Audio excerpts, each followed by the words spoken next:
Hello. student. Nice to see you again. Nice to see you again. In our conversation, our friend Ramiaji played you. a Hindu called Arjun, but actually he's from Indonesia, Hi. and he is an Indonesian. And what's your religion? My religion is Muslim. Yeah, I think a lot of our students have heard like we have more and more Muslim in Taiwan, but I am not sure if some of you have met them before or knows about some of their rule in their religions. So today it's our privilege to have Ramiaji here, and we can discuss some interesting information or some rules of Islam. And student, probably you know this, and next time when you see some Muslim, you can have some ideas, know about these religions. Thank you, Mavis. Thank you for having me. And I will share a little bit about my religion, which is Muslim. So, Muslim is actually a very peaceful religion. So we respect our societies. And of course, we love our God. We only have one God. And we always pray every day, one day, 5 times a day. So in the morning, afternoon, and then also at night, and in the almost midnight. So we always have 5 times prayer every day. Muslim also have restrictions. We cannot eat pork. I think that's one of the challenge to live in Taiwan, because most of the delicious food in Taiwan are made from pork.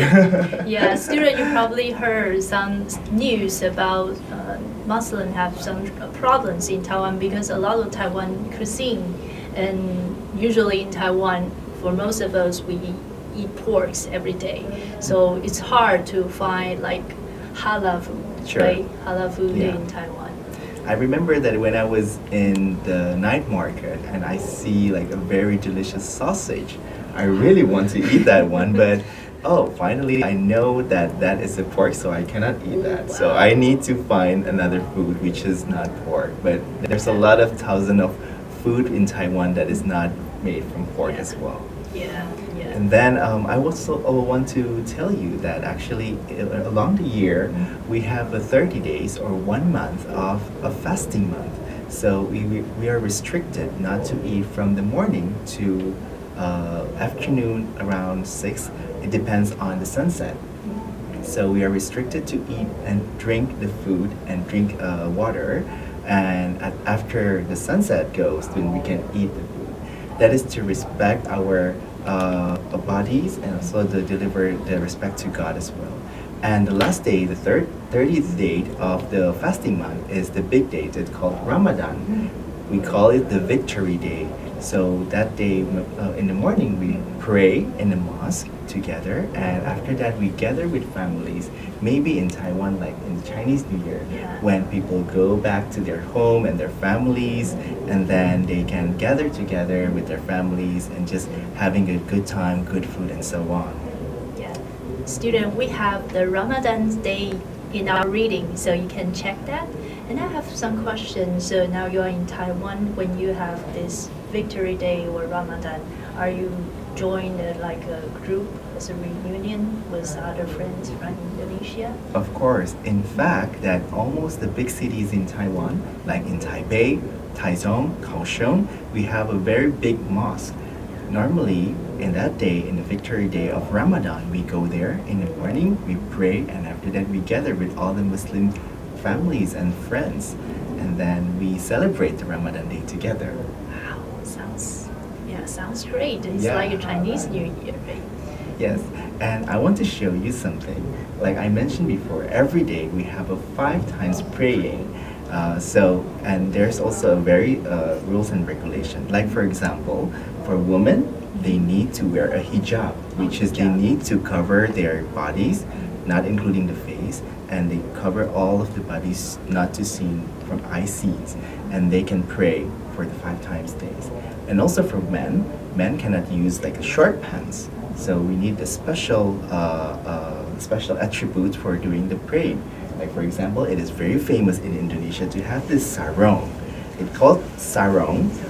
So we can use it for men, like we wear it and we tied it like this. And then we have another special mat is actually for praying. So we put our mat in the floor and we can pray towards the Mecca. In the readings, students also can know that we pray towards the Mecca, one of the most important cities in Saudi Arabia. Yeah, it's important for Muslims to pray 5 times a day, but I don't know whether students have seen, because in Taiwan, some of the public places now they have praying room, but still some of the places they don't have this kind of facilities. So what are you going to do if you cannot find a good place to practice this prayer? You're right. In fact, some of the public areas, like in airport and stations, or even some of the universities, they already provide the praying room. But how if I go to the shopping malls or some other places? Yeah. So I just find like this is quite challenging. I just find some places very quiet in the corner and I do the praying. But the thing is, when Taiwanese see I'm praying, they are quite curious what I'm doing. And then we are having the faith in God, so we can do it anywhere. So I think that's no problem for us as long as the place is clean. Yeah, I think for all the Muslims, they are kind of used to practice this praying. But next time, student, when you see, because I've heard that some of the Muslims, they pray in public places.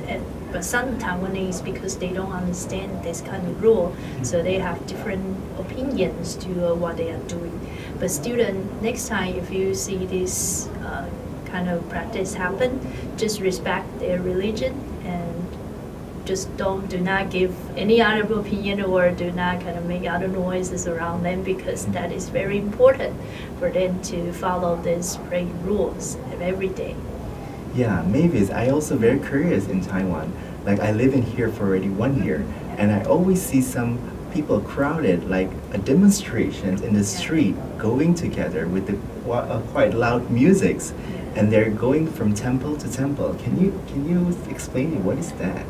Yeah, maybe we can discuss more in our next lecture, but it's kind of similar to Ramadan. We have this kind of they call pilgrimage, and especially because in Taiwan most of people practice Taoism, and a lot of them have faith to Mazu. Probably you have heard that is a goddess of the sea, and because of this kind of belief, they have this pilgrimage in every March in lunar calendar. They will do this kind of practice together. They will have parade, and they will have people follow all the Mazu and then go to the places they want to visit and then come back again. It's like a practice for showing their respect and want to get some bless from the God. Wow, that's really interesting. And how diverse our religion is. I know, like in Indonesia, you have a lot of different religions, but we are going to discuss later in our second lecture. Sure. So, now is our first lecture, and see you later. See you later. Bye-bye. Hi, student. Hello. We are back, and now we have 2 questions for you for our lecture 1. Question 1. What is the big victory day of Muslim? Question 2. What is the name of goddess mentioned in our lecture 1? Some hint for you is a goddess of the sea. Good luck.